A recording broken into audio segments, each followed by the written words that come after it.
versículo para memorizar lo encontramos en Efesios capítulo 3, versículo 20 y 21.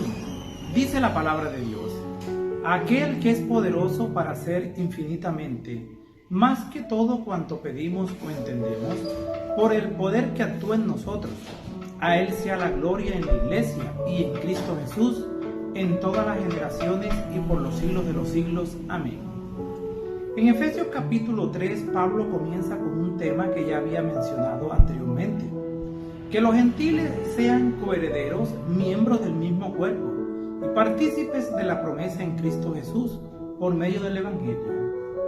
Y aunque eso podría no ser una gran sorpresa para la iglesia de hoy, compuesta en su mayoría por gentiles, era algo que parecía radicalmente nuevo para muchos de sus lectores de aquel entonces, es decir, de la iglesia primitiva.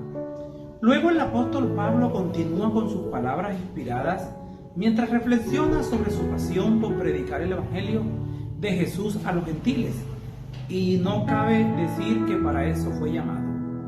También estudiamos acerca de las dificultades que imperan en ese entonces para extender ese misterio. Dificultades que abarcan un periodo en una prisión romana. Recordemos que Pablo estaba preso. Y además oímos de su compromiso con el misterio central del Evangelio. En la iglesia los gentiles están en pie, de igualdad con sus hermanos judíos. Todos son llamados uno por medio de Cristo Jesús. Sentimos su entusiasmo por la iglesia y la misión cósmica que ésta tiene. Seguimos hablando de Pablo, el apóstol a los gentiles, preso. Leamos Efesios capítulo 3, versículo 1 al 3. Por esta causa yo, Pablo, prisionero de Cristo, Jesús por vosotros los gentiles, si es que habéis oído de la administración de la gracia de Dios, que me fue dada para con vosotros, que por revelación me fue declarado el misterio, como antes lo he escrito brevemente. Pablo comienza el capítulo con estas palabras: por esto les escribo yo, Pablo, prisionero de Cristo Jesús, por amor a ustedes los gentiles. Qué amor tan grande, saber que nos están acusando, saber que lo están llevando preso, pero Pablo sigue adelante predicando su evangelio.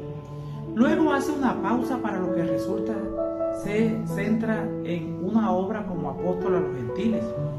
Después del paréntesis señala un regreso a su tren de pensamiento original al repetir la frase por esta causa. Y en los versículos 14 al 21 presenta su informe de oración interrumpida. En Efesios capítulo 3 versículo 1, Pablo se identifica como prisionero de Cristo Jesús. Su forma de sostener que si bien vive bajo cautiverio romano y aparentemente está bajo la autoridad del Imperio Romano, hay un propósito divino más profundo que se está llevando a cabo en su vida. Él no es el prisionero de Roma, sino el prisionero de Cristo. El hecho de que Pablo mencionara sus tribulaciones y posteriormente sus cadenas sugiere que no está bajo su arresto domiciliario, relativamente cómodo, sino en prisión. Estar en prisión en el siglo I y en un calabozo romano era especialmente dificultoso. Tal vez hoy hay comodidades, pero en el siglo I era muy difícil. El Imperio Romano no tenía prisiones bien organizadas con instalaciones sanitarias, ni servicio regular de comidas. De hecho, el imperio tenía poca necesidad de prisiones, ya que la cárcel no se utilizaba como medio de castigo. La gente estaba en prisión solo mientras estaba el juicio o la ejecución. Se esperaba que los presos se mantuvieran solos y que dependieran de familiares y amigos para conseguir alimentos y satisfacer otras necesidades. Las preocupaciones de Pablo quizás se hayan centrado en el impacto emocional de su relación entre los creyentes, ya que ser prisionero era una vergüenza social extrema en el contexto y una cultura donde el honor y la vergüenza eran significativos. Quizás haya tenido miedo de que algunos preguntaran cómo puede Pablo ser apóstol y al mismo tiempo un mensajero de Cristo exaltado y ser un prisionero despreciado. Si hoy fuera ese el caso, la gente no le creyera por su mal testimonio. Así que reformula su confinamiento y ayuda a los creyentes a ver esto como parte del plan de Dios. Pero Pablo no estaba dando mal testimonio, estaba predicando de Cristo. Él sufre por ellos, sufro por ustedes. Y lo que parece ser una fuente de vergüenza en realidad llegará a convertirse en la gloria de ellos, en misterio del Evangelio por largo tiempo escondido. Leamos Efesios capítulo 3, versículo 4 al 6. Leyendo lo cual podéis entender cuál sea mi conocimiento en el misterio de Cristo, misterio que en otras generaciones no se dio a conocer a los hijos de los hombres, como ahora es revelado a sus santos apóstoles y profetas por el Espíritu, que los gentiles son coherederos y miembros del mismo cuerpo y copartícipes de la promesa en Cristo Jesús por medio del Evangelio. Esta administración o este misterio de gracia es la forma en que Pablo describe la comisión que recibió de predicar el Evangelio. Por gracia de Dios lo hacía, y este Evangelio se extendió a los gentiles. Pablo afirma que se le ha revelado un misterio, un tema sobre el que ya ha escrito en la carta, el misterio de Cristo. Pablo no desea que se lo considere el inventor del Evangelio, pero sí reivindica un misterio dado por Dios para proclamarlo. Pablo no es el único que ha recibido una revelación avanzada sobre este misterio, ya que el Espíritu también se ha revelado a los santos, apóstoles y profetas, de Cristo de una manera que supera la revelación del plan de Dios a las generaciones anteriores. El término profetas aquí probablemente se refiere a quienes poseían y ejercían el don de profecía entre los hogares de iglesia, que era donde se reunían las personas en aquel entonces. Cristianos primitivos, no a los profetas del Antiguo Testamento.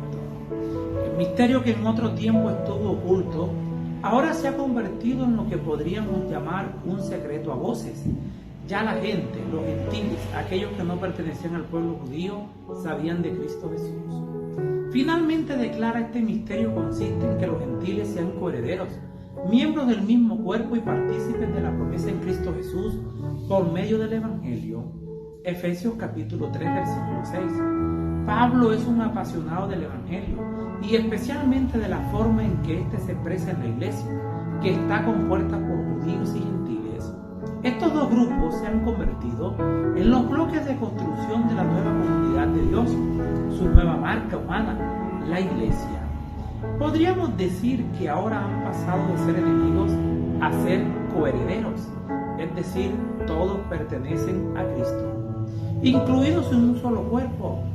Todo ese cuerpo forma la iglesia, el cuerpo de Cristo, o copartícipes de la promesa del Evangelio. La iglesia reveladora de la sabiduría de Dios. Leamos Efesios capítulo 3, versículos 7 y 10. Del cual yo fui hecho ministro por el don de la gracia de Dios que me ha sido dada según la operación de su poder, para que la multiforme sabiduría de Dios sea ahora dada a conocer por medio de la iglesia a los principados y potestades en los lugares celestiales. Pablo vuelve a afirmar que es un ministro por el don de la gracia de Dios. Este don, como el Evangelio mismo, no se otorga debido al valor que tenga el receptor, sino por la gracia de Dios. Al principio, reclama su condición de apóstol designado dignamente. Eso lo encontramos en Gálatas, capítulo 1, versículo 1. Sin embargo, más adelante se presenta como el menor de los apóstoles y como indigno de ser llamado apóstol. Primera de Corintios, capítulo 15, versículo 9. Aquí, en Efesios, se considera menos que el menor de todos los santos. Finalmente se describe a sí mismo como el primero o el peor de los pecadores. Tal vez esta línea de pensamiento de Pablo puede ayudar a explicar esta famosa cita de Elena de White. Cuanto más cerca estés de Jesús, más imperfecto te reconocerás a tus propios ojos, porque tu visión será más clara y tus imperfecciones se verán en abierto y claro contraste con tu naturaleza perfecta. Eso lo encontramos en El Camino a Cristo, página 56. Pablo luego continúa en Efesios capítulo 3, versículo 10 y escribe lo siguiente: para que la multiforme sabiduría de Dios sea ahora notificada por medio de la iglesia a los principados y potestades de los cielos. Se les advierte que el plan de Dios está en marcha y la destrucción de ellos está garantizada, es decir, de las potestades de las tinieblas. La naturaleza misma de una iglesia unificada señala su derrota final. Si el pueblo de Dios se une y ora, Cristo ha vencido a Satanás y lo venceremos. Cristo habita en tu corazón. Leamos Efesios capítulo 3, versículo 14 al 19. Por esta causa doblo mis rodillas ante el Padre de nuestro Señor Jesucristo, de quien toma nombre toda familia en los cielos y en la tierra, para que habite Cristo por la fe en vuestros corazones, a fin de que, arraigados y cementados en amor, aquí afirma que toda la familia de los cielos y la tierra pertenece al Padre. Toda la familia, es decir, la patria, toma su nombre del Padre. Esta es una muy buena noticia. Reflexiona sobre este pensamiento. Tu familia, a pesar de sus imperfecciones y fallas, pertenece a Dios. Tu familia no está en las garras crueles del destino, sino en las manos cariñosas de Dios. Dios ama a las familias imperfectas. Llevan el nombre divino, llevan la marca de su propiedad. Pablo pide a Dios que conceda a los creyentes una abundante experiencia espiritual marcada por la fortaleza interior mediante la presencia del Espíritu Santo. En otras palabras, podemos vencer a Satanás y a tus ángeles poderosos que están en esta tierra solo mediante el Espíritu Santo y la intimidad con Cristo, a quien también describe morando en el interior, y una identidad espiritual estable y segura, es decir, arraigados y fundados en su amor. Cuando Pablo busca ofrecer alabanzas a Dios por el alcance expansivo de las bendiciones ofrecidas a los creyentes, no incluye 3 dimensiones, sino 4: la anchura, la longitud, la profundidad y la altura. Esto deja un rompecabezas interesante para los estudiosos de la Biblia. Estas dimensiones describen la sabiduría de Dios, el poder de Dios. Quizá lo mejor sea ver estas 4 dimensiones como una descripción de la inmensidad del amor de Cristo y considerar que la frase comprender, la anchura y la longitud, la profundidad y la altura es paralela a la siguiente frase: conocer ese amor de Cristo. Gloria en la iglesia y en Cristo Jesús. Leamos Efesios capítulo 3, versículo 20 y 21. Y aquel que es poderoso para hacer todas las cosas, mucho más abundantemente de lo que pedimos o entendemos, según el poder que actúa en nosotros. A Él sea gloria en la iglesia en Cristo Jesús, por todas las edades, por los siglos de los siglos. Amén. Pablo sigue su doxología. Pablo es una persona sabia. Aunque está preso, está siendo guiado por el Espíritu Santo y plantea interrogaciones. Número 1.